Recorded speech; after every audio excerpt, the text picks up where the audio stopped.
but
Aatrox bend away is a little bit surprising because there's so many champions that can actually answer him that are still open and available.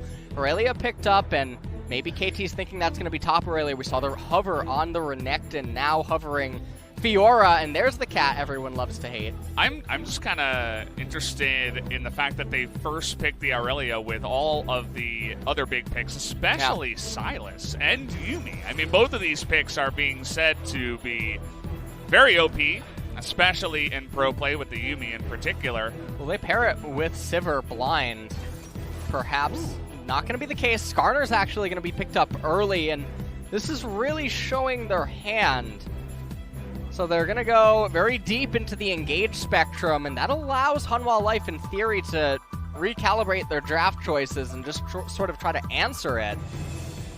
So now if you're Hanwha Life, Aurelia, in theory, can be flexed, so they don't necessarily need to show it early. They could just go jungle support, jungle AD here, and that would be fine. It looks like it's going to be Lux.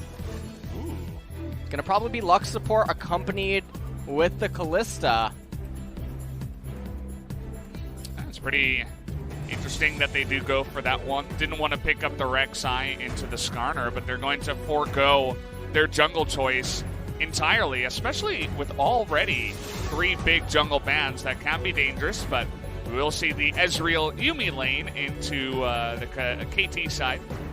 It's an extremely safe lane. It's going to be a little difficult for Hanwha to impact the Ezreal early on and in the later stages of the game. There's going to be a lot of versatility there with the Yuumi. Now we're entering into the second ban phase, so you mostly want to target things that can reach your backline. It looks like Gragas will be the initial ban for KT. And this is a little bit difficult now if you're Hanwha Life, because the top and mid lane is still being concealed from KT, and you don't know where you're going to put your Aurelia yet, so you're going to handle a lot of aspects. So with the Fiora ban, I wonder if Renekton will just accompany it next, and then they'll plant the Aurelia up in top lane. Yeah, especially with the hover we saw from the side of KT. Definitely some mind games going on there. Could draw out that ban, as you were saying, in particular, but they take away one jungler, and then they take away Ryze, another one.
and Yuumi are going to be attached at the hip. He can Arcane Shift out of the Cataclysm. Akali has ways of getting out of it. The Shroud is definitely going to be problematic.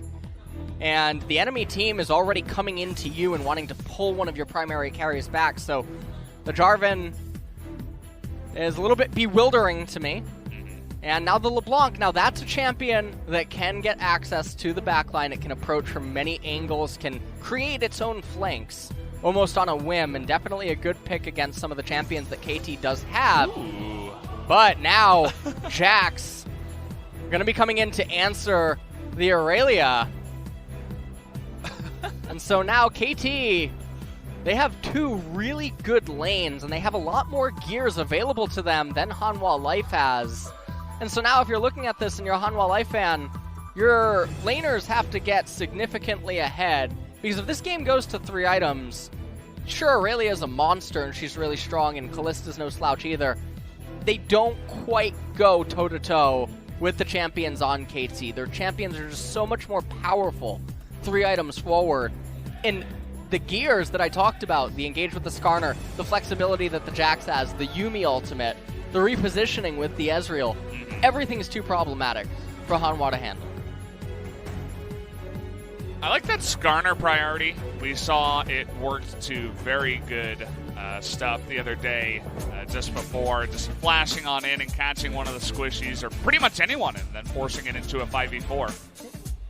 And taking a look at the team composition, Kalista, LeBlanc, Lux, J4, and Aurelia. There's going to need to be quite a bit of focus, and Bono's going to have his work cut out for them this game, because all of the lanes are going to want his help. We'll see if he can actually help. Bot lane is not going to be great. It's going to be hard to stomp onto the Akali. Maybe some top lane focus. We'll have to wait and see. Jax, Skarner, Akali, Ezreal, and Yuumi. Basically, they just want to weather the storm early on, but Jax can obviously go toe-to-toe in the early stages. Yeah, so guys, we're just about ready to hop into game number 1. Hanwha Life Esports up against KT Rolster. Let's do it.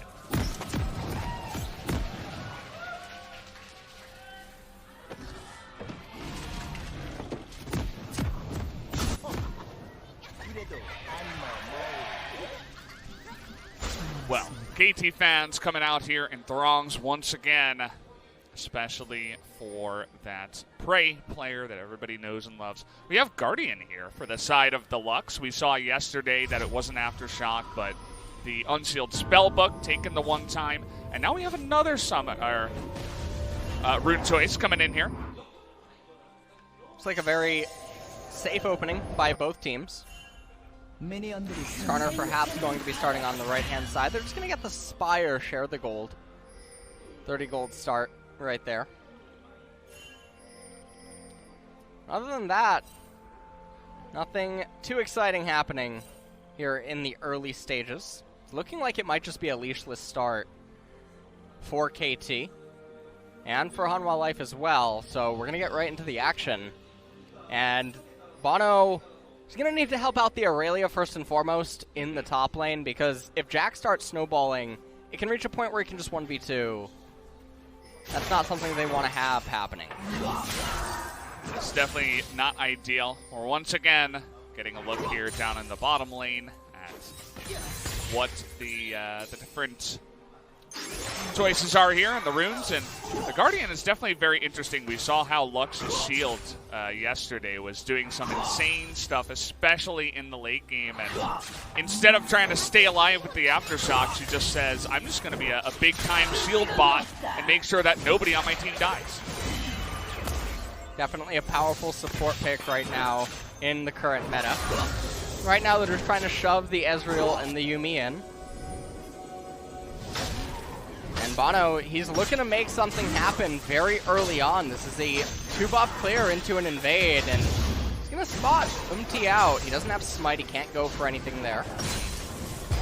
Flag comes down, already pings were happening when the Spire was taken, but either way, just going to move over to the Raptors. Very aggressive here is Bono. Just trying to do whatever he can to tap the jungle. And this is actually a really good decision by that I want to point out. Normally, one might think that Skarner could just try to go for a full clear, but due to the dynamic of the middle lane matchup, LeBlanc's always going to have priority early on. She can stand left-centric on her side of the lane and invade with Bono, which could have ended up resulting in losing his red buff and perhaps even his Raptor camp because of the way that mid lane early prio could work. And so foregoing his Gromp camp and Wolves and electing to immediately go over to the left-hand side is quite good. It's looking to avoid that entirely, and now with the push down here on the bottom side, you see tons of pings by Bono onto the Scuttle Crab saying that Umti's probably here, but they're too late, as Umti will snatch it away and get away. This is a really good position right now.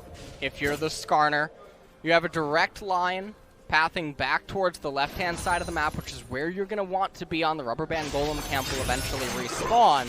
And it's around the timing that Jax would maybe just like to have some coverage. So everything is going quite well for KT early on here.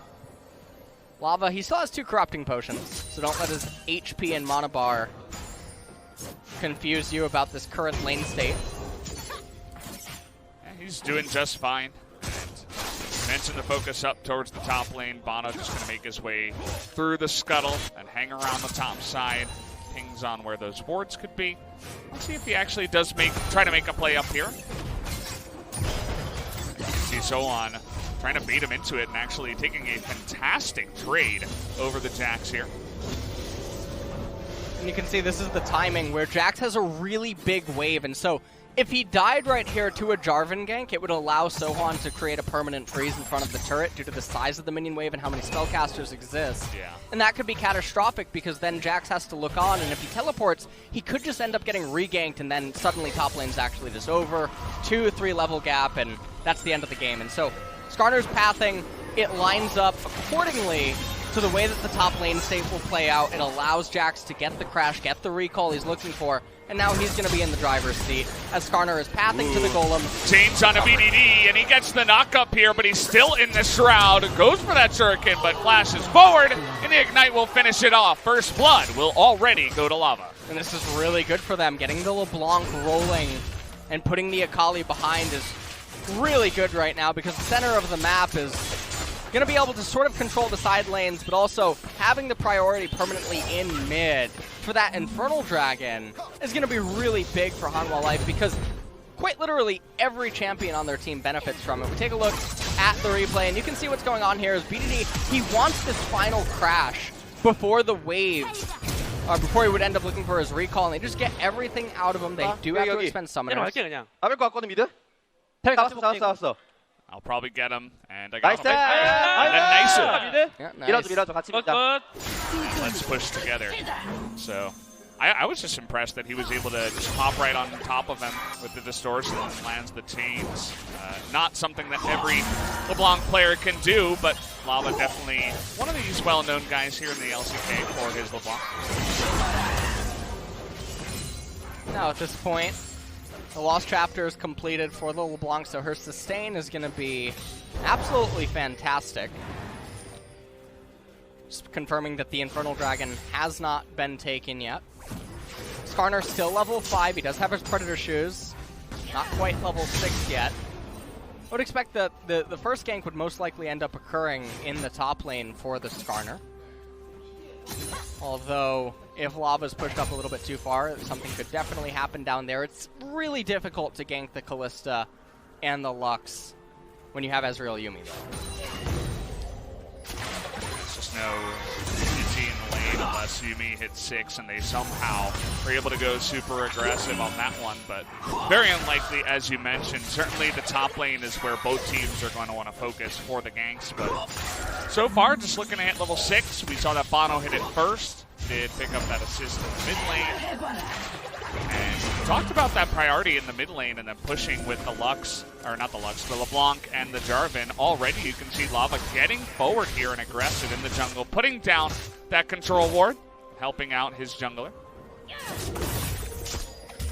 BDD continuing to feel the pressure here in mid. Bono now looking to come in and get intel on Umti. Umti's not quite 6 yet. They did see him, though. The control ward there up at the river, at the top side, was able to see him coming in. Down at the bottom lane at the same time, we saw the final chapter blown here by Yuumi and a flash by Key to get out of dodge. So doing well in the Yuumi lane, at least. Yeah.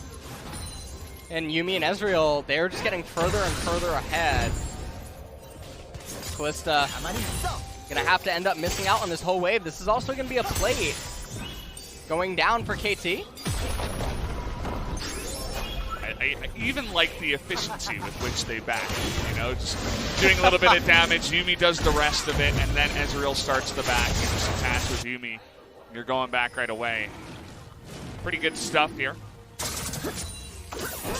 You can see Umti actually didn't even want to clear out the control ward right there. Didn't want to risk that maybe Jarvan was right over the side of the wall and then Key able to follow up with CC, and then suddenly you end up dying, give away the Infernal Drake.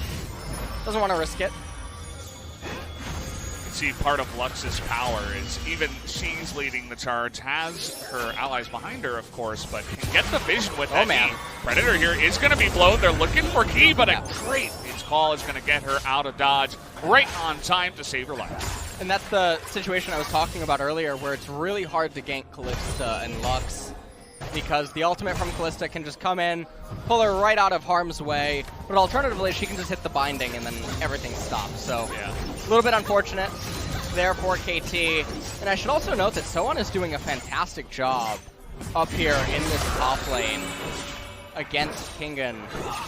This isn't the way that you would have envisioned the top lane playing out, but you can see right now Bono down in here in bottom lane. He's looking to make something potentially happen, but Skarner is just on the horizon.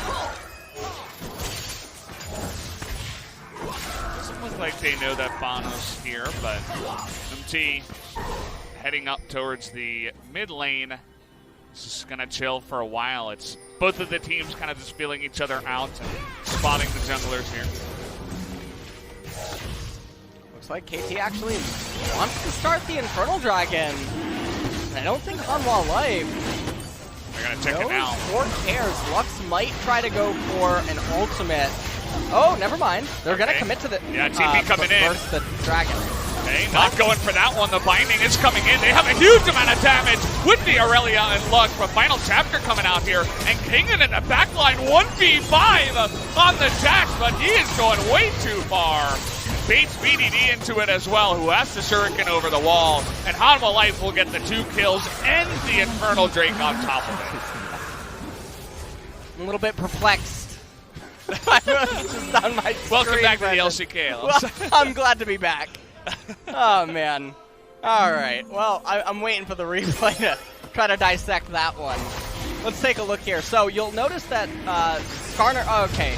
So he doesn't actually have Smite available unless this is a replay bug, which I don't think that it is. So they can't actually commit to just smiting the dragon. But still, I think they have enough damage to actually burst it down before Jarvan would have been able to come into range, unless they think that Lux can steal it away. But a lot of chaos is unfolding. Hanwha Life managed to get a lot done with the teleport. Kingen, he followed suit, but wasn't quite able to do anything on his own. And so, Infernal Dragon, in a big swing, goes over to Hanwha. It's definitely a very awkward fight for KT. They're kind of like got caught with their pants down at the dragon. They're like, oh crap, we gotta run. And then the Skarner just got bursted down without even getting his ultimate off. Kingdom by himself, 1v5. Not exactly the clean fight you were looking for. So Hanwha Life, we were saying they were kind of the underdogs coming into this one, but now they're up 2K, and they have an Infernal Drake already. So anything's possible from here. And the good thing for them is that an Ocean spawning next, so they have the ability to just, in theory, forego it and just lock the game state the way that it is with their Infernal. And this is the exact kind of position that we talked about in the pick ban. They need to get ahead. The Infernal Drake's going to help with that. The kills, everything is going well for them. Looking like they're going to get a Herald, still a minute and a half remaining on plate, so this should be able to be converted into even more gold. And I think that if you're looking for where do you accelerate, I think it's the Aurelia in top. It does feel like that, especially after the fight and the way it went. You notice that the pushing they had down in the bottom lane allows Songyun and Key to unlock and head up towards that Rift Herald just in case KT wanted to challenge there. Hanwha Life, thankfully, one of our teams that likes to get aggressive with objectives and just in the game in general, trying to go for plays. So not wasting any time here. They're going to use it before 14 minutes, get a couple of plates, and not actually going to go for the Aurelia. They're going to try to drop this onto the LeBlanc for Lava in mid lane. The lane state was really good in mid relative to Jarvan's proximity, and so with the cannon minion and the Herald, they have a lot of fodder. Very safe to plant it down there. And now Bono going to move up into the top lane. And so on, pushing the wave back into Kingen. He's doing really well in that lane, and now it's definitely going to hit that Trinity Force first. Looks like he is down a level somehow. Interesting that this happened, but getting good trades either way with his extra sheen that he's got on top of everything. Here comes Bono. Just going to poke him with his stick. And get a couple of plates. Might as well when there's about 10 seconds left. Let's see if they can rush this one down. Oh, it's going to be close. And it looks like they will get it. Nice. That's really nice. And you had LeBlanc even rotating up to aid with any pressure if it be necessary. And so right now almost a 3,000 gold advantage for a Hanwha Life, and it's also in the places where you want it to be, the Aurelia and the LeBlanc.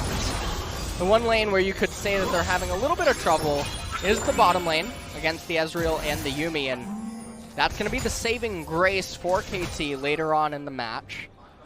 Yeah, we'll see if Frey, with his 2 items on the Ezreal, can somehow help carry his team.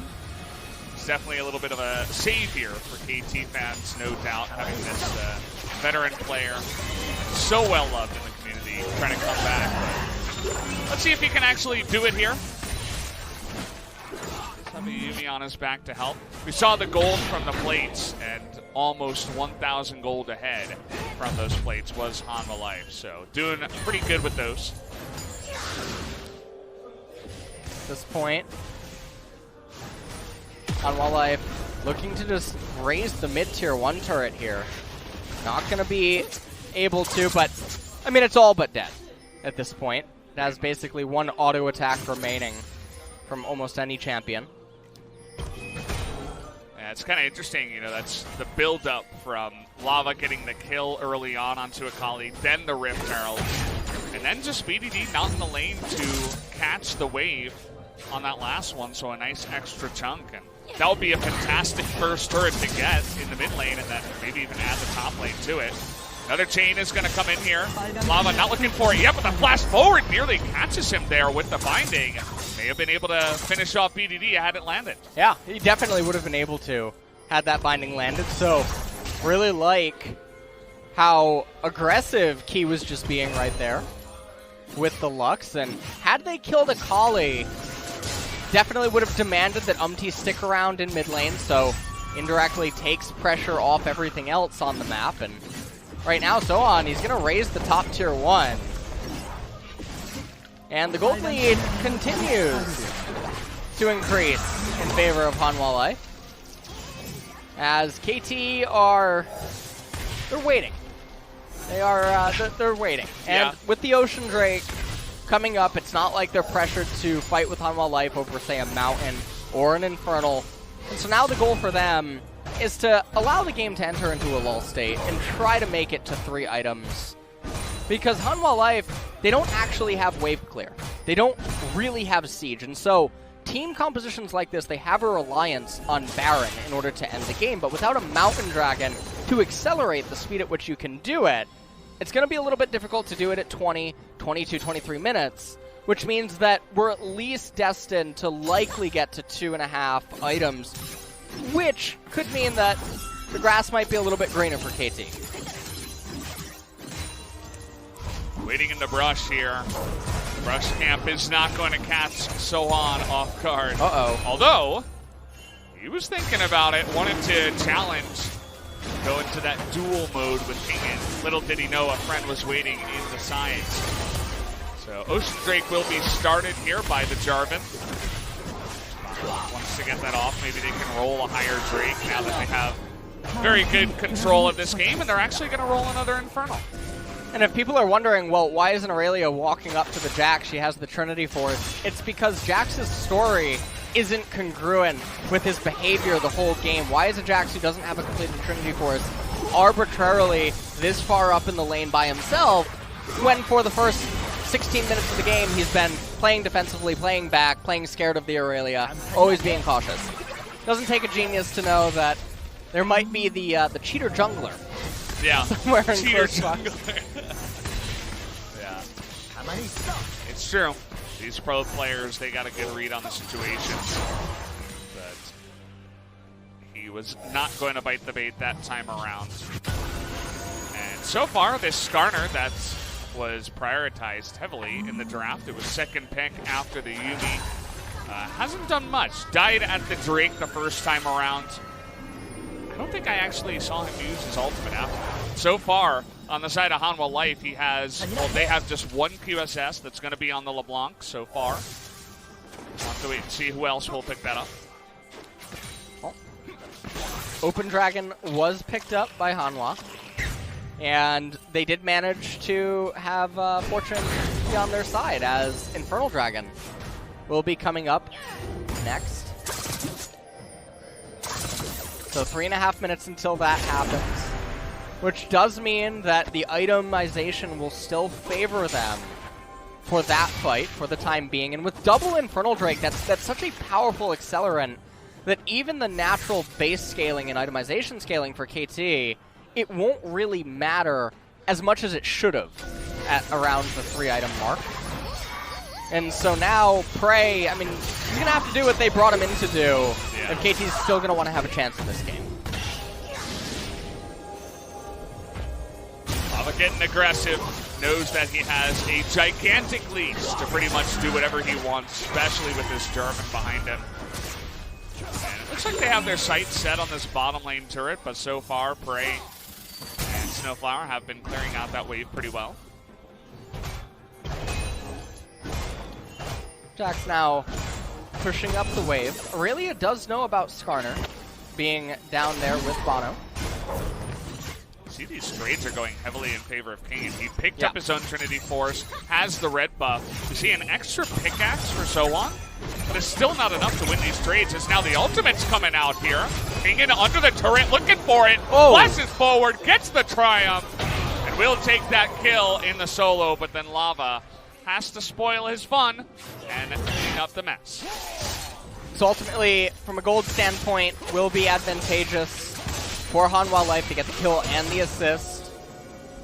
So definitely not the end of the world. We'll take another quick look at this, and this was actually quite well done. Kingen ended up dodging the stun, gets hit by the Aurelia ultimate, but he just has so much damage and the red buff, and you can see right there, Flash comes out at the end, and then Lava, it was all in vain. He was there to pick up the kill regardless. Yeah, had to spoil the fun. Lava now 2-0-1 in this game. He's stacking up the gold so far. So Jax, right now, he's going to go up to this wave, and he should probably just push the next one and then begin. We're going Baron. Ooh. We're not wasting any time. We're 21 minutes in, and they know. Somehow they got a read on this one. Throw out the Ezreal ultimate and say no. The interesting thing about this is, in theory, Hanwha Life, they figure that they have immunity from Baron damage because of the Lux ultimate and the Open Drake. So they can just constantly keep doing it without realistically taking damage. Doesn't matter how long it takes them. They have the Callista Rend. So as long as they end up going unspotted for a while, they can cheese it and try to sneak it.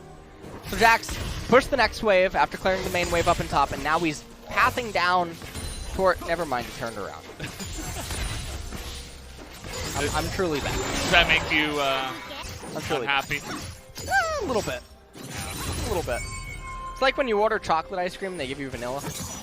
I mean, I'd be happy with that one. Chocolate ice cream is way too sugary. What?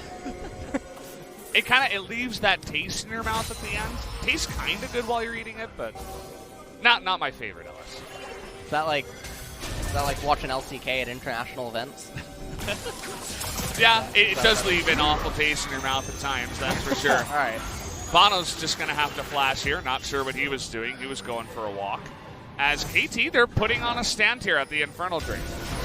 They're down 4,000 gold, but they say, hey, we think that we can do this here. We can challenge. Jax actually has a natural flank. Big ults.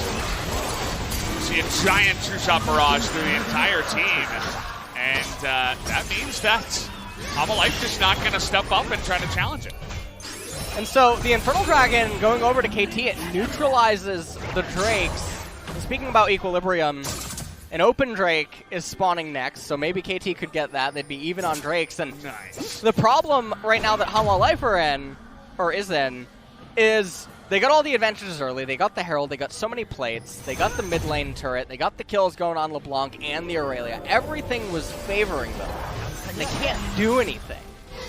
Contrary to popular belief, champions do not deal exorbitant amounts of damage and can magically except for LeBlanc. See you later. That's gotta taste good for Lava. He's now got 3 kills. They need to get something off this, but the problem is that the kill comes in on Ezreal, teleports him in. So you can't just start the Baron as if you just picked off a Skarner or an Akali. They did it right away, but they're kind of still gonna be risky. Jax has TP. Here. Is the question, will they start it here? Yes, they will. Man. Okay. No. Just kidding. I think that what they're just trying to do, though, is bait it out. Yeah, they are. They did Look it. at BDD. Takes a big binding to the face, and Snowflower is not going to stay alive. Goes down to the Ignite as well. And that Yuumi will not stay alive this time. And as you said, they're now going to go for the Baron. And Ezreal is not even going to TP just to get closer faster. You got to play this very careful. You can see that it does take some time for the Baron to go down, and so KT... He's going to TP. Aurelia. Coming in from behind, but Zohan is going to the left. KT actually going down. Looks like they want to give this one away. And with that Kalista, it's not going to be an easy steal or anything like that, so it's going to go ahead and rend it at 1,300 even, as he had so many stacks. And there you go, Baron already taken here by Hanwha Life in 25 minutes. This is really good for them. Talked about how they need Baron to close out games, and they just had a series of very good events. Prey farming the wave really, really far up. There was no reason to farm the wave right there. The wave was coming in. There wasn't any wave meeting each other. Oh my god. Oh my god. LeBlanc's damage. Korean fans love that one. And this was Akali. This was an excellent bait by Hanwha Life. They know that they have all of the vision around the Baron. They can't actually do the Baron, but they can demand that KT try to check or try to get a confirmation. And KT did it a little bit recklessly and ended up getting punished for it. It was definitely rough. He kind of got caught. Someone had to check, and it was him. And now Bono's coming in, and he's just going to say hello. Get away from the turret. We're going to take it now. It's our turret. Hanwha Life coming in here. Had a really rough series against Sandbox, but that's what the nameplate's on, as Papa would say, right? It's Sandbox. They're a fantastic team. Hanwha Life had trouble against them. KT came in and stomped Jinair. Again, that's another thing where you have to take a look at the nameplates and say, well, what does it really mean? Because Hanwha Life looked really good here up against KT. They're outplaying them at every step. I feel like they're playing their composition very well. Oh. And now it's looking really good for Hanwha, at least in game number 1. And this is one of the issues that the KT team comp has, is trying to resist against Baron is not the easiest task. And so a lot is going to be accomplished right now for Hanwha Life, and this game just keeps turning on its head every 5 minutes. And it does. You can see that the 4 of them are standing on the mid turret, and it goes down anyway. That's not really what you want to see. As the push is going on down in the bottom lane, Umti, that's a sad Scorpion, still not able to do much here for his team. Push does continue. 2 cannon minions in the mid lane. 1 down in the bottom side doing a good job. The siege is quite good. They have LeBlanc coming in and just dunking him down and Prey. He is so dead here. He's going to flash away, but it's just followed up by Lava to dunk him down. And the Ezreal that's supposed to be so safe is just bait here for the side of Hanwha Life. This is definitely going to be 2 inhibitors at the bare minimum, unless KT get a little bit frisky. Oh man, we're getting frisky. We're throwing forward key. He gets the binding, but it's not going to work out. Zumti was able to get away with the splash. They get the flash on a Skarner though. That is a really key summoner. Yeah. And so now they're just going to back off, reset, spend all the gold that they've piled up. An elixir, it looks like, was actually just purchased by Jarvan. And we take a look at this Lava, able to get in there and do so much damage to Prey. He ends up going down. The inhibitor was going to fall either way. There was no real way to hold off that push. And so now, Hanwha, they'll turn all their attention towards the top lane. And this becomes a really easy way to close out the game now. All they have to do is thread the needle. And I think KT are going to think twice before they give Lava this LeBlanc. I mean, this guy set up the first blood. He's been picking off Prey over and over underneath turrets in the mid lane. It doesn't matter where Prey is. It's just dead meat every single time. And it's been looking pretty easy for Hanwha Life now. They're up 9,000 gold, going for the big push up on the top side. Don't even need Baron this time around.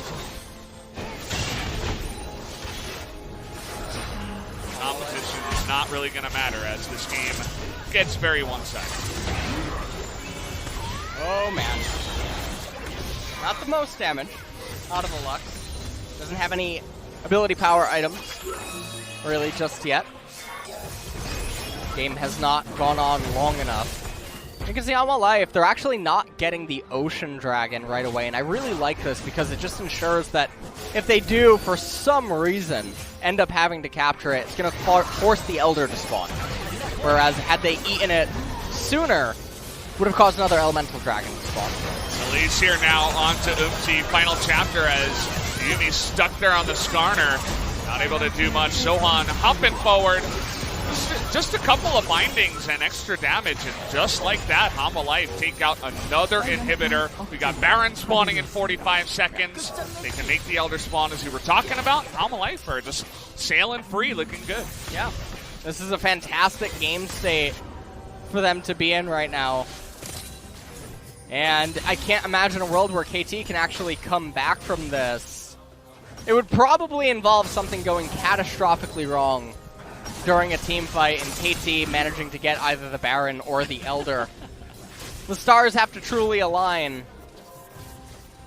But I'll tell you one area where the stars are not aligning. The Morellonomicon on BDD.